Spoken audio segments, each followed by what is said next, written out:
Welcome back, everybody, to the Illuvium Arena. This time we've got some Dreamers Esports tournament action, the grand finals of the latest DayDream tournament.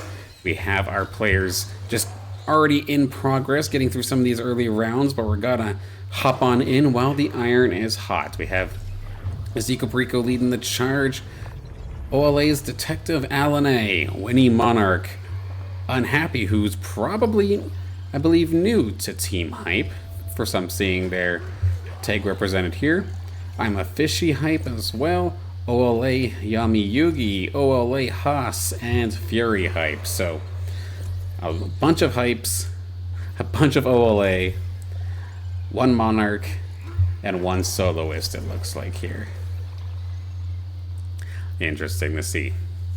The region picked in this instance here is going to be the Halcyon Sea, which, if I recall correctly, allows you for 3 additional credits every single round. So each of these players going to get a little bit more to their bankroll with every single round. As we battle it out here with 2 of our leaders early on into this one. I'm a Fishy Hype and Zico, 2 players that we've seen quite a bit in the Illuvium Pro League so far in the past couple of weeks. But, I'm a Fishy, got very, very close to winning the very first IPL 250. Could not quite get it done there. Zico was in the grand finals for it, made to the top 8. Then literally had 7 players from Hype and Zico. And there's not a whole heck of a lot you can do there. As much as this is a free-for-all, you gotta wonder if there's a little bit of inadvertent team play that kind of comes through, as we were seeing that fully loaded up ace there for Zico doing some pretty decent work, but at the same time the beefy bodies here, the 5 bulwarks with the additional toxic coming out here from I'm a Fishy might be enough to get the job done. A little bit of a wet noodle fight here as the bull is trying to take down the moth, and it will absolutely be able to do so with less than a quarter of their HP left to go. Well fought, and then of course one player that is absolutely due to have themselves a successful tournament here is Winnie Monarch. It seems like any of the tournaments I watch of Winnie's, I inadvertently, just by existing, curse them into a 6th to 8th position finish. They always make the grand finals, but they always kind of end up short. And then the ones that I don't watch, they always end up making the podium. So, Winnie, I am so sorry. So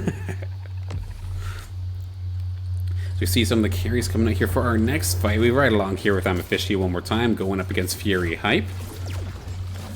Fury's no stranger to the top of the ranked leaderboard as well, and we do see them rocking the Exalted Fleece loaded up with augments, including that Invasive Veil, so if it does get targeted down, it will be able to escape once for free.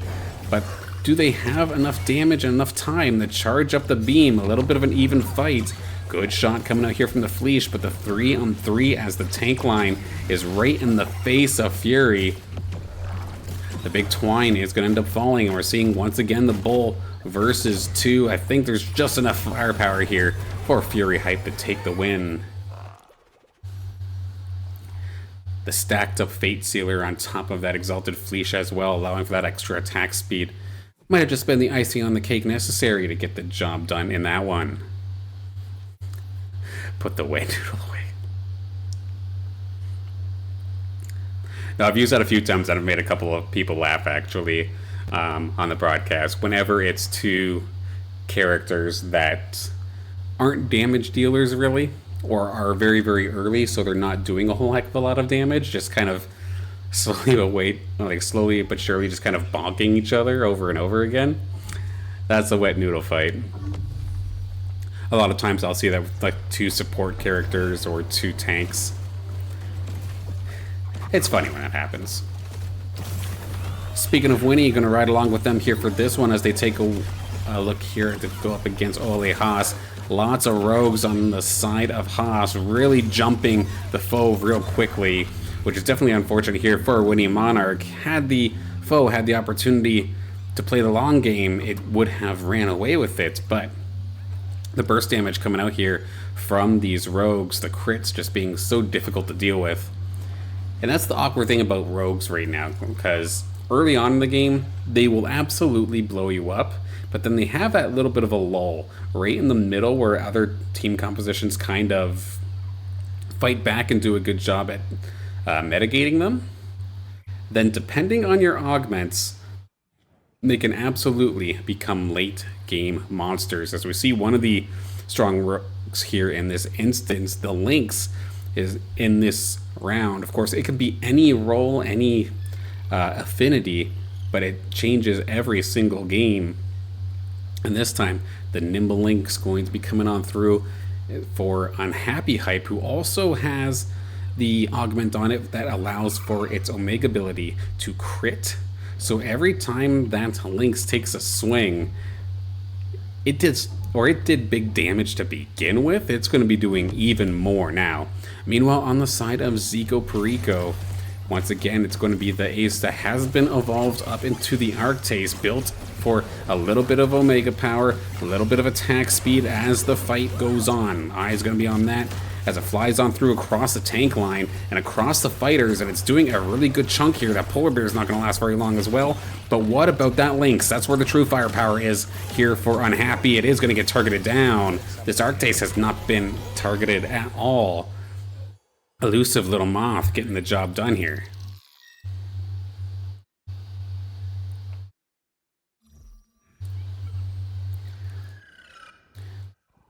Off to the next NPC round. Do of course want to give the opportunity to shout out Dreamers Esports. I'm not sponsored by them or anything, but it gives me content to stream. They're very, very fun to work with as well, and it's been a pleasure casting these. So of course, if you do want to end up being a competitor yourself, these are free to enter tournaments. So I will put the link in the description of the video later on and get you a quick access to their sign-up page where you can see upcoming events.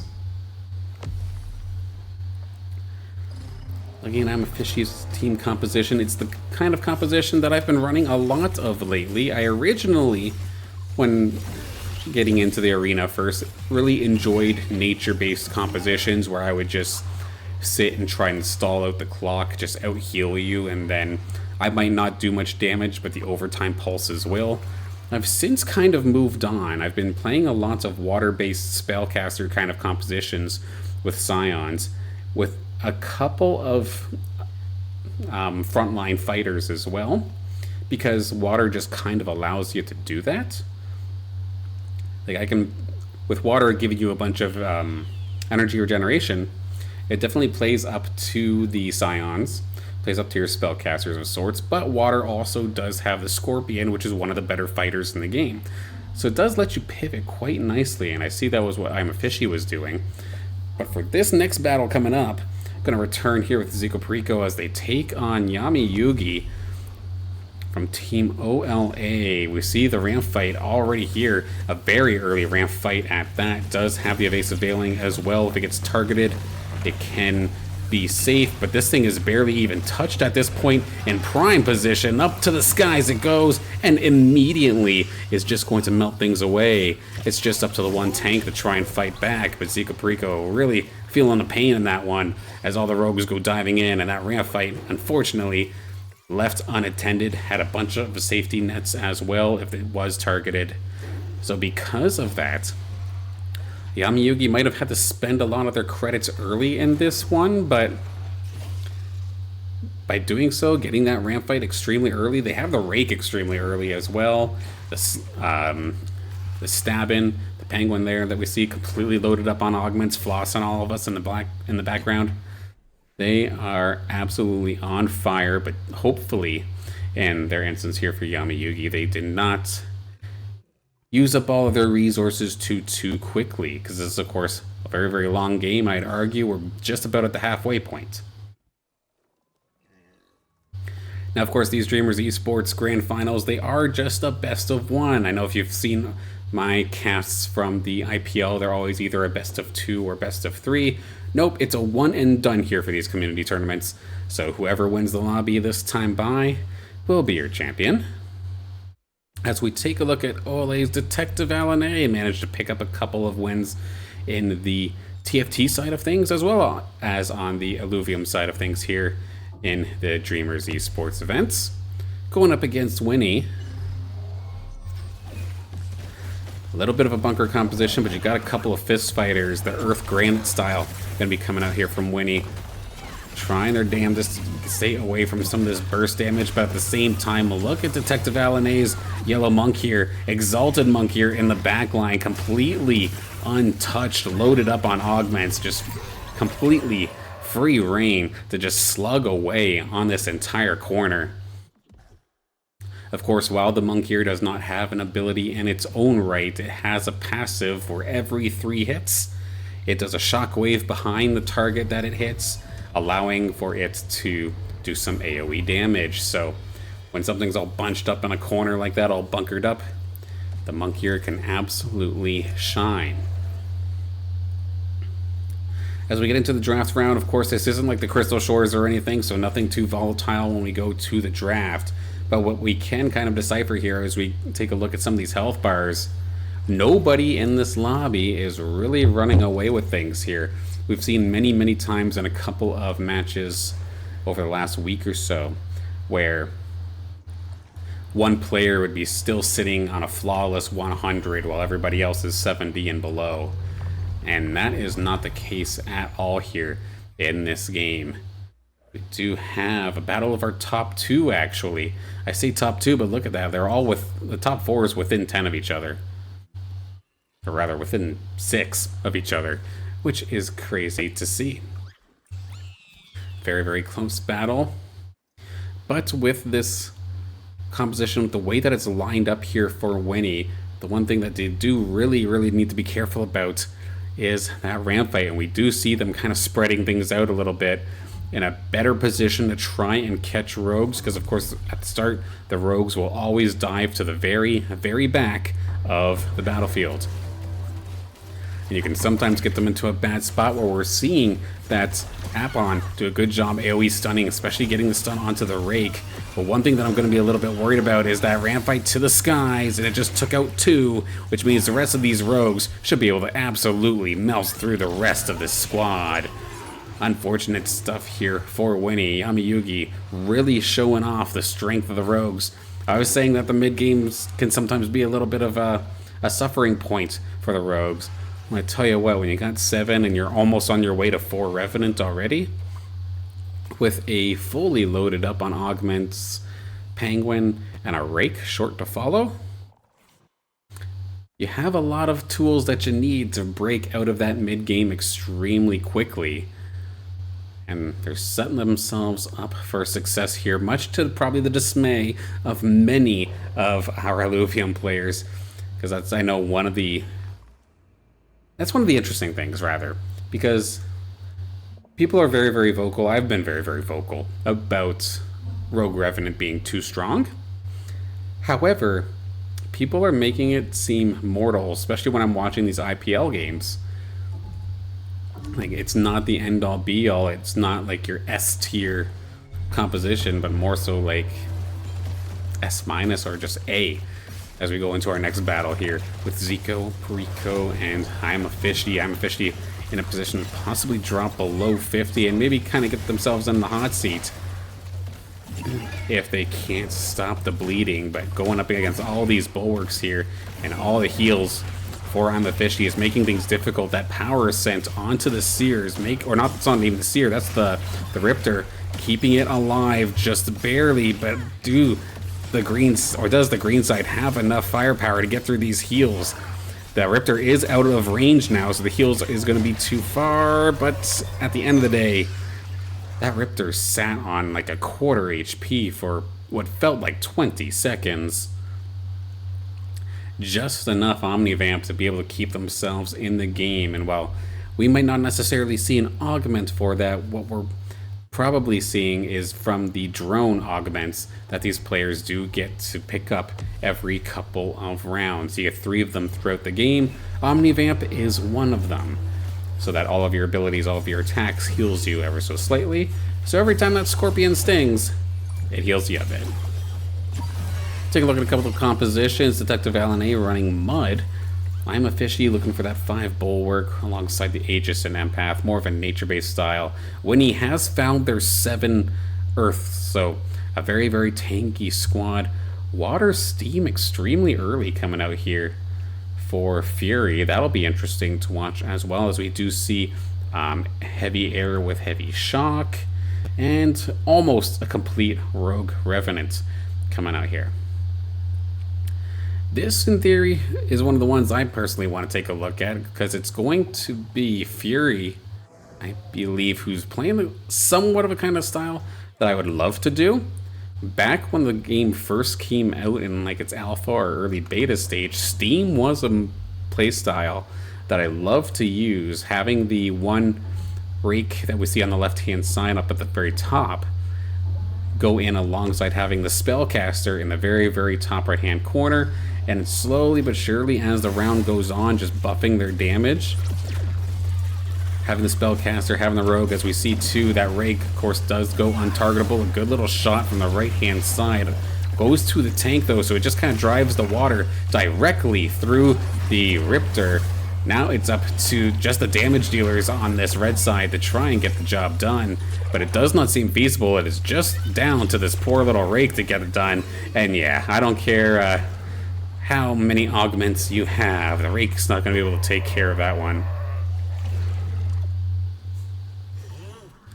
I know we've seen it before where a rake has soloed the team, but a lot of things had to go into their favor to make that moment happen. Spellcasters are a fun monster in Yu-Gi-Oh! Yes. Yes, they are. But I'll take my Blue Eyes White Dragon over a Dark Magician.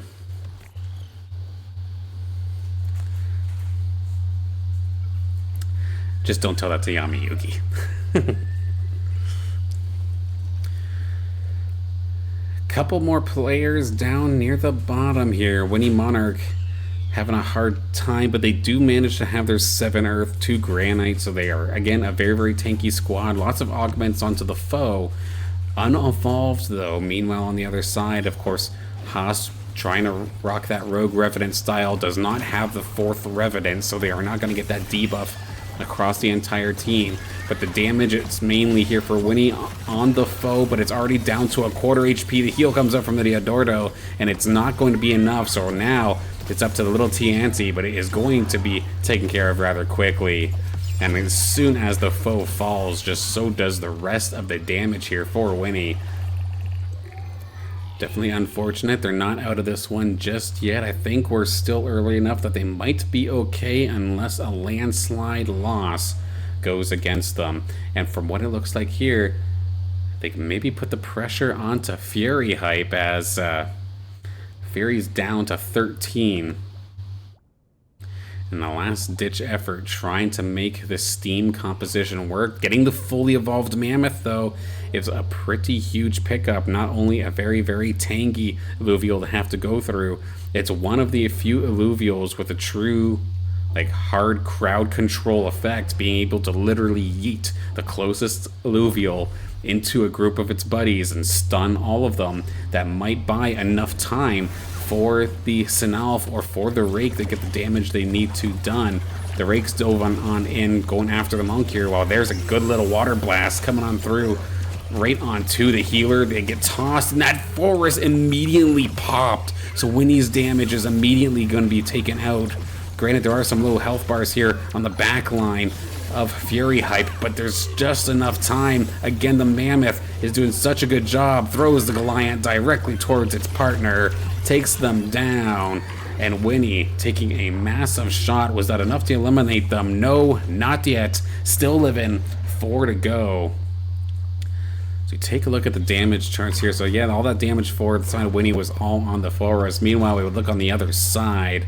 That Rake was doing a ton of damage. It may not necessarily be as obvious as the Sinalf's Water Beam, but it's in the back line just chopping away while being an absolute nuisance because it could just keep disappearing on you.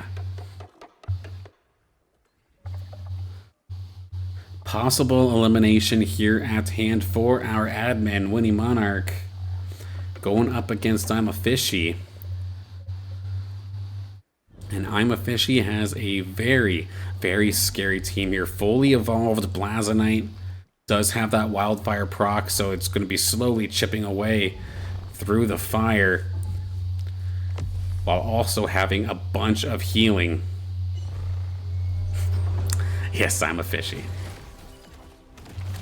The Lilura in the back line is going to immediately get picked up by the tank, so that is going to be mitigated. Good heal coming out from the Archos, getting pretty well everybody. A good stun, though, coming out from the Goliath here on the side of Winnie Monarch. That went through the entire team. Some of the DPS, though, on the side of the green side here, on the side of I'm a Fishy, have not been touched.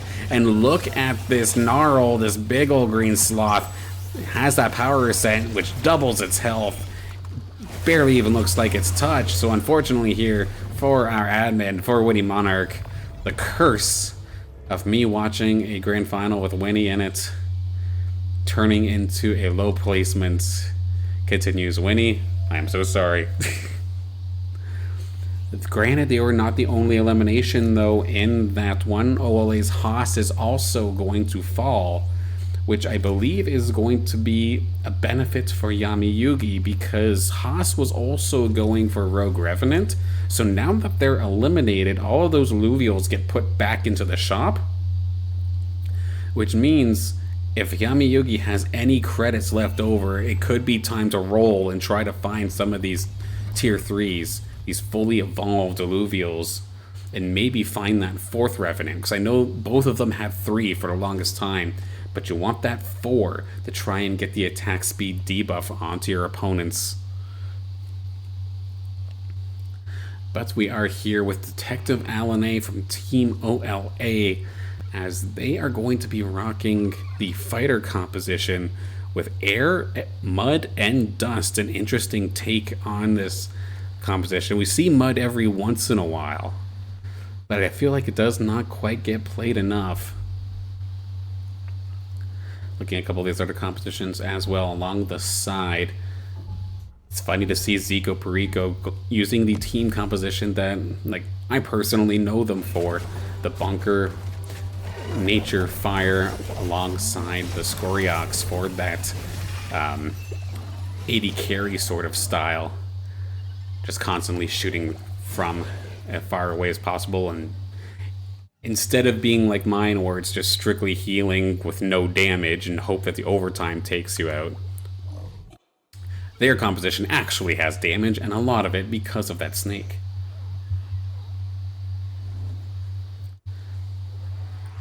But of course, possible elimination here still for Fury Hype. They've been doing a great job at keeping themselves in this fight, especially after picking up that fully evolved Mammoth.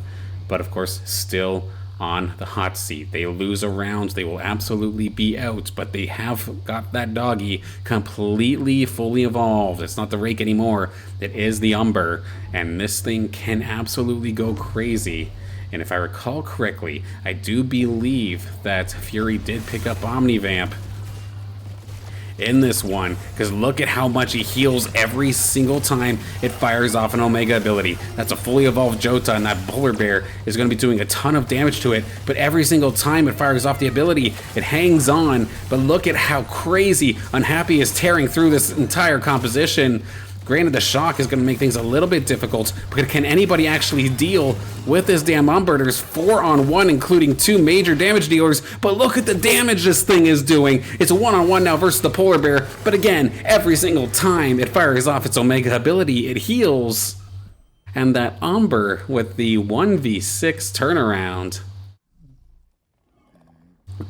Sometimes things just line up just perfectly. Load up on Omnivamp, load up on Omega Power, load up on your energy regen, just constantly be popping in and out like that. To and from the shadows, and just being able to keep themselves healthy. As we do see Zico Perico now on the hot seat with that beautiful hollow Scoriox. Loaded up on augments as well, but of course that Jotun, and looking at the Octius, the little octopus down in the bottom right hand corner, going to be the main damage dealers for the side of Unhappy. In theory, one of them will be going home right here, right now. That shock did a ton of damage, but good heals coming out here from the Archos on the side of Zico Perico. But they have to try and withstand this.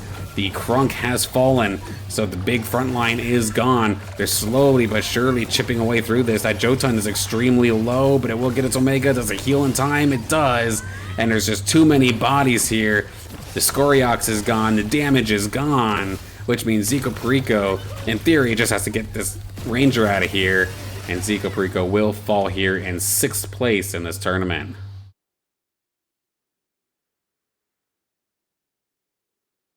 A valiant effort nonetheless, but does fall a little bit short than I'm sure that they, of course, had wanted. 4 shock out here from Unhappy is just absolutely crazy. But now look at this. Anybody from 2nd onward could lose right now and get eliminated. This will be interesting. Of course, we just seen Fury hype and the amount of damage that this Umber can do. But they are going up against the 4 Revenants coming out here, plus the 7 Rogues. I was wondering if they were going to get the 7 Rogues for Yami Yugi. In theory, one way or another, this is going to end quickly. But can Fury burst them down? The Umber in the back line is going to try and deal with the crowd control, but a good shot coming out here from Fury Sinolf. Water Blast goes to quite a few, but I'm worried about that Penguin. That slash in the back line is there, or completely loaded up with attack speed as well. Little bit of a numbers game, but some good damage coming down onto the Penguin. Can they capitalize? Untargetable goes the Umber, and I think they were able to get that. That's they were. Ironically here for Yami Yugi, the one that eliminates them and sends them to the Shadow Realm is the Umber, which is of course known for jumping in and out of the shadows. We do see Unhappy also falling here, so Unhappy hype falling in 5th, Yami Yugi gonna fall in 4th. Which now leaves us to our top 3. Olay, Detective Alané, going up against the 2 hype players. You got Fury, you got I'm a Fishy. Taking a look here for the red side, a very, very toxic, heavy style. 4 completely loaded up Illuvials with the Wildfire proc as well. And that Gnarl in the front line, waiting for that power set. Want to just live for 15 seconds and get your health and damage, or your health doubled, plus a bunch of damage and damage reduction. But if you're the last one standing and you have no damage, that could be problematic. The Blotto here for the red side will end up falling as well. The Rogues are doing too good of a job at getting rid of all these damage dealers. Sure, you got that big tanky Gnarl, but there's no damage left, and they're slowly but surely going to be able to chew away at that Gnarl. And in theory, that should be an elimination. I'm a Fishy going to fall here in 3rd place, which now leaves us with Fury versus Detective Alané. I mean, there is potential with the way that these compositions are going to go up against each other. Detective Alané's is a little bit more sustained damage based compared to Fury. We've seen what this Umber can do, and it really throws a wrench into consistent damage, because every time a fighter locks onto the Umber, it just disappears and it forces that fighter to retarget. And all that time retargeting and going back and forth is just enough time without any damage that maybe that's enough time for the Octius to get involved, get the Umber involved, or maybe a good shot from the Sinolf. This little bugger right here, a beautiful hollowed out Umber as it zips away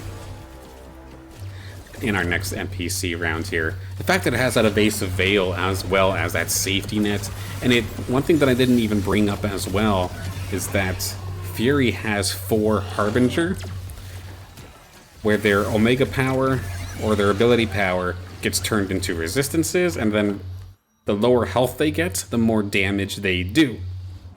So all of these opportunities where Fury is so low and that Umber is so low, they've been able to capitalize on it, on what could possibly be our final battle here In this Dreamers Esports Illuvium Arena Grand Final, Detective Alan versus Fury Hype.